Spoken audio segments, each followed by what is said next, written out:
So today we're talking about minimalist Christmas, which I take to mean the reason that we are terrible parents and don't buy our kids presents. Yes. And this is kind of from because none of our Christmas traditions really struck the we don't buy We stuff don't buy kids. stuff for our kids thing. Yeah.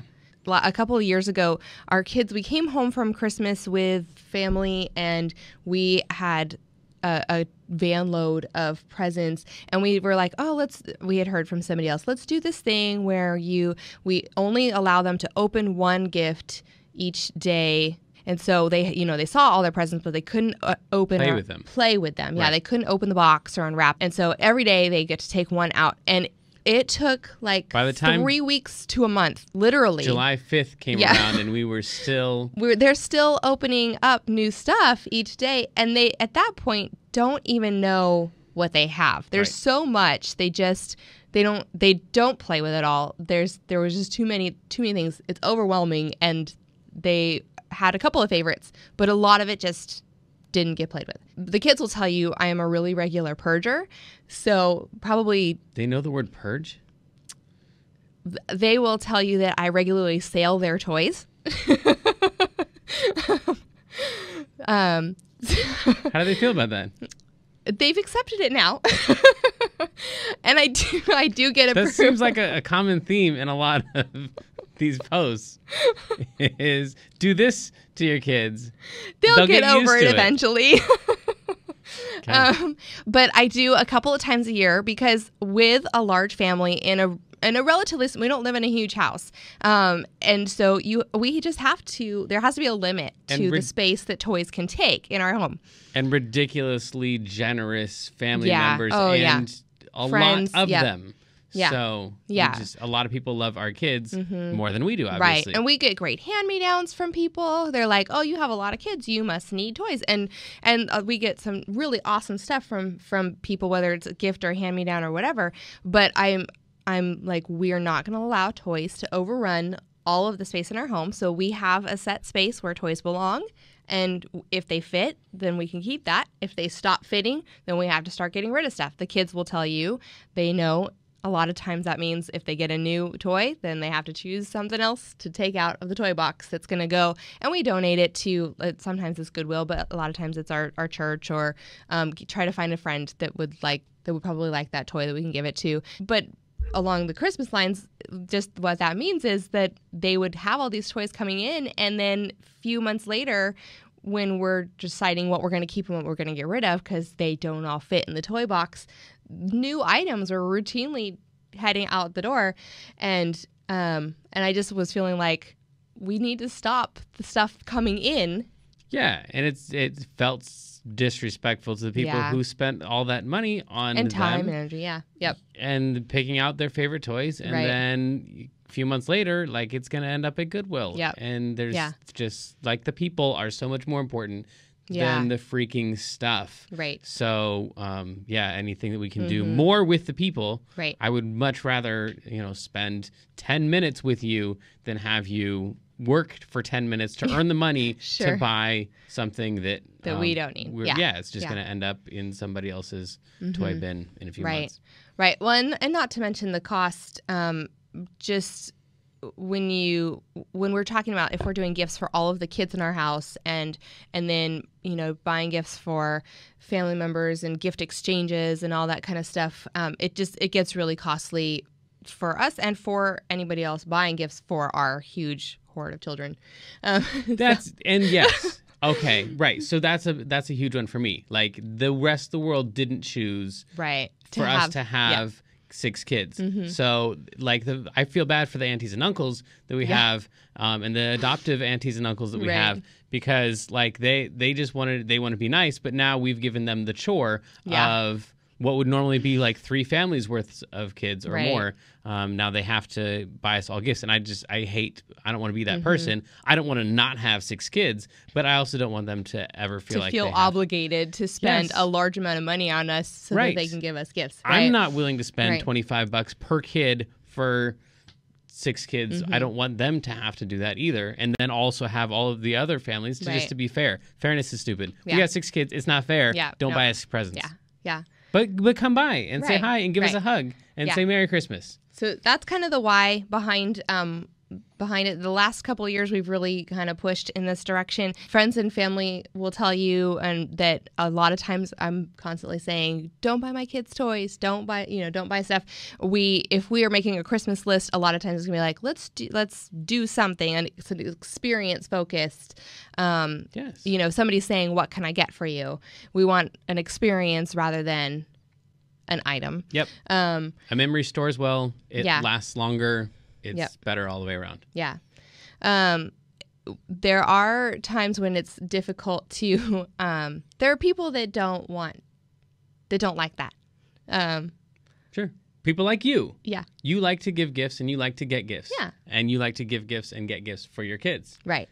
So you try to sit next to me and act like you're all like, yeah, no stuff for us. But then you go to Target and you come back and then it's like, oh, well, it was only $3. So I just got one for each of the kids. I'm like, that happens so rarely. Okay.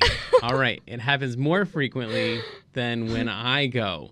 So sure. Okay. Yeah. So you are the type of person who would have a problem with some other family member being telling like, you, "Don't give gifts." Yeah. You can't buy my kids gifts. You'd be like, forget that. I like giving gifts. Right. So that's understandable. That's a real thing. But I'm over on the other side. I don't want them to feel obligated. Right. So I'm fighting against them, and they're like, hey, we want to do this. So I don't know. I don't trust people generally. So I think that they're lying probably since they don't feel the same exact way that I do. Everyone who doesn't feel the same way as I do is probably lying. And so then we just have to play that balance of there are people who want to do it, and there's me who doesn't want you to feel like you have to. So how we do that, how we accomplish that in our home, for one, we don't buy gifts for the kids for Christmas. Does that sound as mean to you as it sounds to me when you say it out loud? Sitting next to a woman who says, we don't buy Christmas gifts for our kids. We don't go spend lots of money and put large quantities of, there's not a lot of presents under the tree, I guess. And do you think our kids are okay with that? Or is this going to be something that comes up in therapy? I don't know. We'll find out, I guess. But what we do instead of that, I mean, we don't do nothing. What we do instead of that is we do a homemade gift exchange. And the kids, actually, we just pulled names the other day. They get really excited about this. So, of course, there's a lot of them. So we can do it this way. If you had two, it might not work exactly the same way. But you could, we kind of do like a Secret Santa approach. So there's 6 names. They all draw one. At this point, I'm drawing for the baby, but they all and baby makes stuff. Well, I'm recruiting the big kids to help with the baby's gift to someone. So the 2 oldest kids are actually going to help me with that project, and they're excited about that too. Goodness. So yeah, that's so awesome. It's going to be from the baby, but it's not actually. Anyway. So, and then they brainstorm with me about something that they can make. And as they get older, the gifts are getting a little bit more complex. The first couple of years, it was like, I'm going to make this thing and then they're going to put stickers on it. I want them to have a hand in it and feel ownership. So they get to pick. I try to steer their ideas. So essentially they're on Pinterest with you, scrolling through, and then what do you think that your brother would like? And so it's a combination of what do you know that you can help them do, and what do they think that would be exciting to create for the other person. Right. And in the end, because you're choosing from a decent pool, you're not just ending up with a stupid crayon card. Right. You've got an actual something that they're going to So like things that we've done before, we made a Captain America shield out of a pie plate. And we like Mod Podged the color paper on. I cut out the shapes and she painted the Mod Podge on. So she was like actually making this thing, and it had a little like handle inside made out of a belt loop or belt strap piece. And she just was super excited about the thing that she had made that her brother played with all the time because he had a Captain America costume, and so she knew that he would like that. And so that was one that was really simple for a 3, or I think she was 3 at the time, 3-year-old to be involved in that project, and then be able to like gift that to her brother, and she was really excited. Our oldest daughter is really wanting to learn to sew with a sewing machine, and so she helped me. This year? Yeah. Oh, okay, careful. They might come in. Have you seen any of our Oh, no, I'm talking about last year. Okay. Do you know what they're doing this year, though? Oh yeah, I know all the. We've got it all planned out. Okay. So anyway, last year she was also wanting to learn to sew, but this was a lot smaller scale. But we made like a baby wrap for my younger daughter, who I had just had a baby at the time, and so I was wearing the baby in the wrap all the time, and she wanted to wear her baby doll. I think that's implied. And she would like, yeah. You've always just had a baby. True.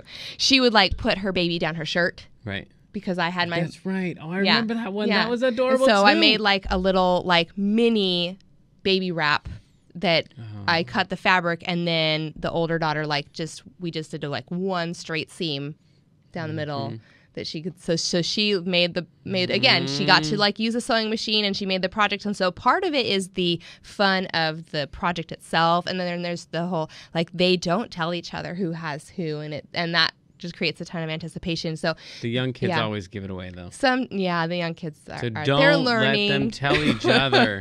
If you tell the little kids, they're gonna give it away. Yep. And we had that a couple of years, or 1 year that I remember, and that's that true. Was super sad because they found out early because the stupid little kids can't keep their mouth shut. Yes, they're still learning like how to be sneaky, but that's it's all training. Yeah. Don't tell your brother. Yes. He's a loudmouth. Don't tell anyone. So anyway, we do that, and that is a huge piece of the gift giving. Like, so they're not really necessarily getting a gift from us, but they're getting gifts from each other. And the process of the whole experience, I think, is more exciting probably than the looking forward to what they're going to get under the tree. Yeah. Oh, I just thought you meant them buying gifts for each other. Oh, sure. Like you would spending go to Target other people's money. Right, yeah. Here's $10. Right. Go, find a Lego for your brother. Right. And they do tend to put a lot of thought into what they're making. Yep. And then once they've decided what they're making, they spend the next few weeks pestering me until it's like done. Yeah. Yeah. So they take a lot of ownership of it. Other than that, we do stockings, and I do put stuff in there that I'll buy for them, but it's usually consumable type stuff, new markers or Play-Doh or something that... Candy because you're a bad parent. Yeah, exactly. Snacks that they like but maybe don't get all the time. So that kind of stuff, it's not like it's going to fill up the toy box. I feel bad. You're not a bad parent. Well, you're a great parent. Thank you. And I would give them candy too. Yes, you would. Adorable. I think that was my number one parenting technique, wasn't it? It was giving kids jelly beans. I remember that. Full of candy. All right. Yeah. I think you're great. Thanks. You do a great job. Oh, thanks. Also, you're super hot. Thank you. Okay. So what they get from us is stockings, but that's the kind of stuff that's not going to fill up the toy box. Right. And just to be clear here, because sometimes my positions get stated strongly, the issue is not the money at all. Sure. Like, I don't have a problem spending the money on the kids. The problem is... kind of. I have a problem spending the money on the kids if I know that those toys are going to end up at Goodwill in 6 months. Right. No, but I'm saying it's not because we can't afford to buy them gifts. Okay. And here's how to get by if you can't afford gifts, because that's a lot of people's situation. Our situation is we could get gifts, but like it doesn't enrich our life. Yeah. Eventually that gift is going to be a burden, so much so that we are going to gladly give it away for free because we just want it out of our life. That's how horrible that thing is going to become in our life. And so just best not to spend our money creating those horrible nuggets of angst. Instead we just would rather spend that money on something, but on some event with our kids, some adventure with our kids. But I do have the money issue with other people. I feel like that's a financial burden on them, especially with the aunties and uncles who are themselves young parents, or they're getting their financial lives together, and they don't want to have that burden of our 6 kids. Or they would be willing to. But I don't want to put that on them. So for them, for everybody else in the world, I care about their money. For me, I just care about making sure that it's about the experiences. Yeah. Because that's the true meaning of Christmas. Yeah. Oh, tell me we can end there. That was perfect. Oh, I had more to say. Yeah, that's probably more important. Go ahead. Sorry. Again, back to the aunties and uncles. We really work on trying to create experience type things, and some things that we've tried to do with either family members or friends or people who are like wanting to let's do a gift exchange with this group of friends, or that kind of thing. I really try to steer toward, could we make it experience things? So some things that we've done before are like a scavenger hunt where they collect all the parts to a project that they're going to make. And so there's an activity in the end, and that thing can either be edible or it can be like a game or something, but not necessarily like that they have to take home and then have stuff that they're taking home with them, because that again, the whole like now we have all this clutter problem. But again, you're the weirdo. I am. With the 6 kids, and the rest of the world who showed some restraint and only had 2 kids. And who have normal lives, they enjoy that kind of thing, and they don't have a space issue. Right. And so I'm not saying that I shouldn't say that like we're trying to make everybody else do it that way. Well, we are, but not because our way is the right way. Sure. It's just this is our preferred way. Right. Yeah. But the normal people have normal preferences, and that's respectable too. Sure. So you can buy our kids presents if you want. Right. But we're not going to. Right. Another thing that we've done before is try to get a group together to go to an event. We did do Disneyland one year. That was really awesome and big. And we said, no Christmas presents. We're all going to Disneyland. And we did that. Was awesome. That was my very favorite part of my entire life. Yeah. We've done other like more local stuff too, where it was not such a great huge scale, but it was the same kind of idea. Let's all just get together and go do this thing together, because I'd rather create memories with the friends or the cousins, whatever scenario that is, than just take home stuff. There are people who definitely want to buy the kids gifts, and so I do have like a list of the kinds of gifts that I'm okay with having, and I try to monitor, like if I know the kids are giving a gift list, I try to like... Oh, yeah, that's a bad idea. That's a terrible idea. Grandma asked them without asking us if she could ask them what they wanted for Christmas. And of course, I think Maserati was on there. and new computer. That was definitely on there. Oh, my goodness. Yeah. So that's when we knew for sure we were bad parents. We hadn't taught them yet how to write an appropriate gift list. Finally, someone cares enough. Somebody's going to buy me a computer. to buy me a gift at Christmas. Yeah. Okay. Yeah. So they like to buy gifts. They do. And you're going to want to buy gifts too. Don't lie. No, you are I'm going sure. to drain I'll be our the grandma. savings Yeah. Oh, yeah. Totally. To buy stuff for the grandkids. Yeah. And I will too, but I'm still going to act like I don't. And yeah. Right. So, but here's my list of like the toys I like having in my very limited space for toys, and then the toys that I like know as soon as I see it, that one's not staying at our house. That I definitely have that. Seems a little bit control-y. Maybe so. But it's based on my experience with the toys. I can tell you, like, when this toy comes into our house, I know that the kids are going to play with it for a week, and then they're going to get tired of it, and it's going to sit in the toy box taking up tons of space because it's a huge toy. But how are you communicating that, though? Because it seems like a really, I don't know, we'll say snippy homeschool mom that would say to the family members, these are the types of toys that you're allowed to buy for my kids. This is a scenario where so-and-so says to you, what does your kid need for Christmas? Or it might not be Christmas, it might be a birthday. What does your kid want for their birthday? So they're not opening a gift at Christmas from someone, no, I'm you're not gonna like, that's not getting in my house. No. Because we want to teach the kids gratitude and that kind of thing too. I just know there are certain things I know in the back of my head when I see that probably isn't going to last very long. Okay, like what? Anything that is really big and serves one function. Yeah, that's true. So there's like doll houses and stuff like that. Yeah, if it's furniture, it's just not going to fit in our house. And some people, fewer kids or more space or whatever, you have the room for that, and that's great. But we just don't. There's other ones that I've seen. We got this really cool toy one time, but as soon as I saw it, I knew it wasn't going to last. And it was a birthday gift, I think, from a friend, but it was like a really huge track for an airplane. But it was specific to this one airplane. Yes, and it like you pushed a button and it flew up on this track and it knocked things down. But it served one purpose and it could do this one thing. And they played with it for a couple hours and it was so exciting. And then it falls apart and it takes forever to put together. Yeah. And and it's huge and it takes up lots of space and The space ones, and then space ones. If it only does one thing, one thing. yeah. So those are the kind of things that I just. Is that it?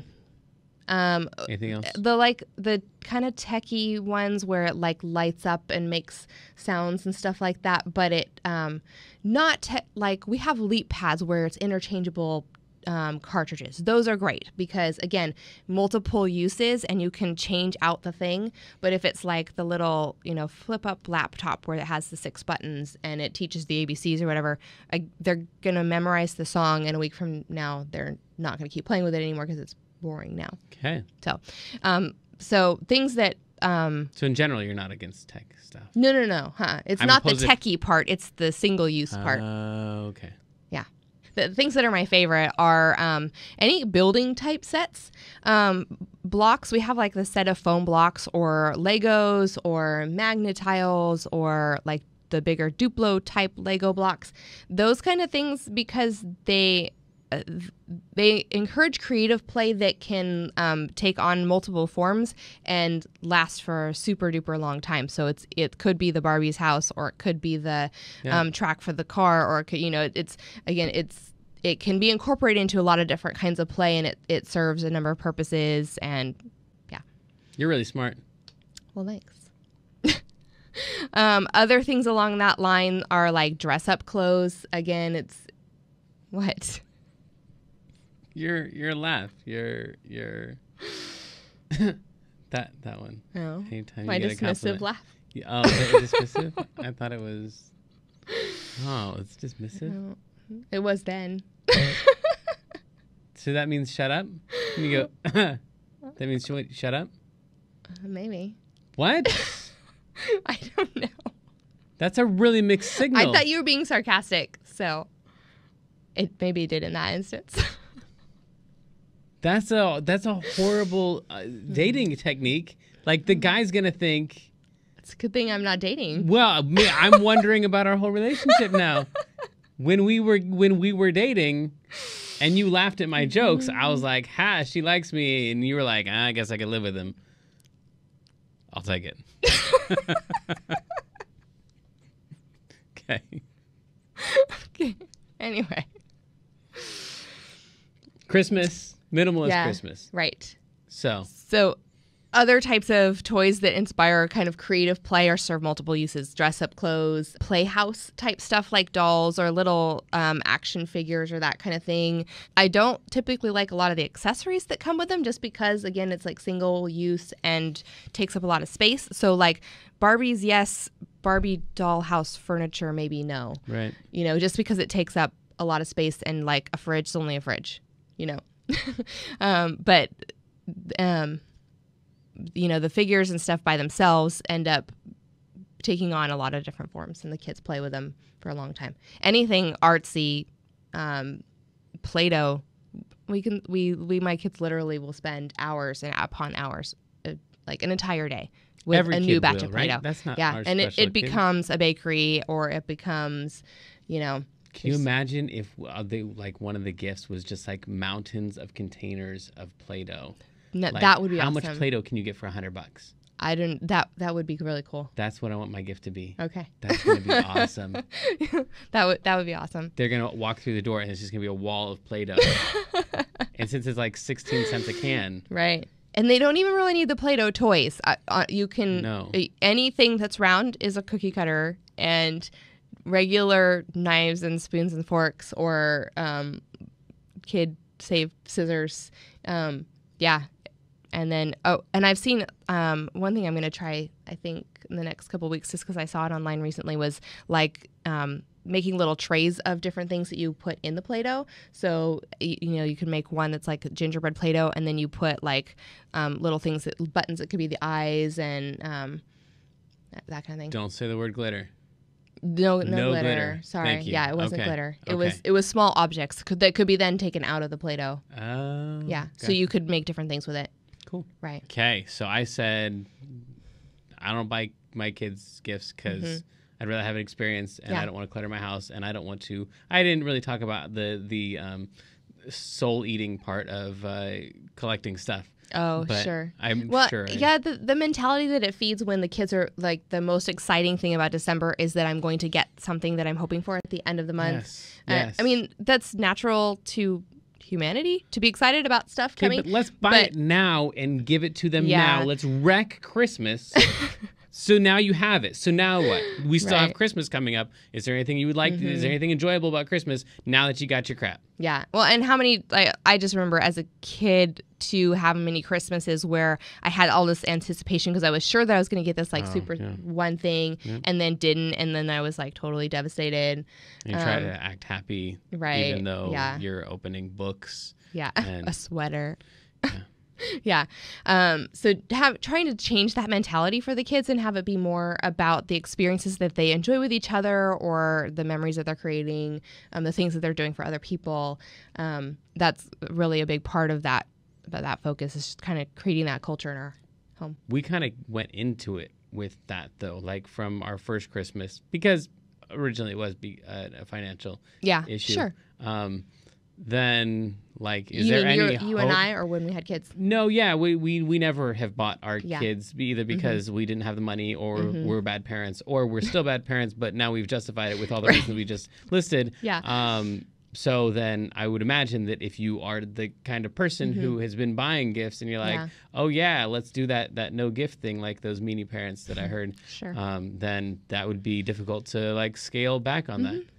But again, like, you don't, But you could, I mean, again, just wreck it. Make it an experience thing and have them, what they're opening be something that's experience-based that they're going to get to go do. And then you kind of change the mentality that way. Like, instead of the box having a new computer in it, have the box have your Disneyland pass or, you know, whatever is comparable to a new computer that whatever is in your budget that you typically do, but have it be something that they have the anticipation of an experience. They got to open something, so if they're typically used to opening something, that, you know, they still get to do that part. But we're supposed to just share our experience and not really give advice. Sure. But you did. So I'm going to.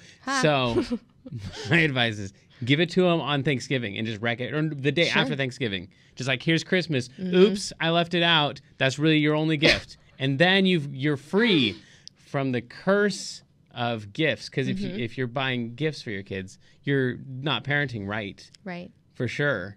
If I know one thing. That can't be right. Okay. No. When we did the Disneyland one that year, it wasn't a surprise. The kids all knew we were doing that, and they knew that meant we weren't getting any presents. Right. And they did not care. So our big minimalist, anti-consumerism Christmas. Go to Disneyland. Go to Disneyland. It's the best. But it's all about creating the memories and cultivating that culture of gratitude and what you can do for other people as opposed to what am I going to get. How does your dismissive laugh go? That is it. I've heard that so many times in my life. You need to end this so I can go cry. So follow us on our blog at crazyblessedadventures.com. Like and subscribe to our YouTube channel and follow us on Instagram. And pray for me, friends.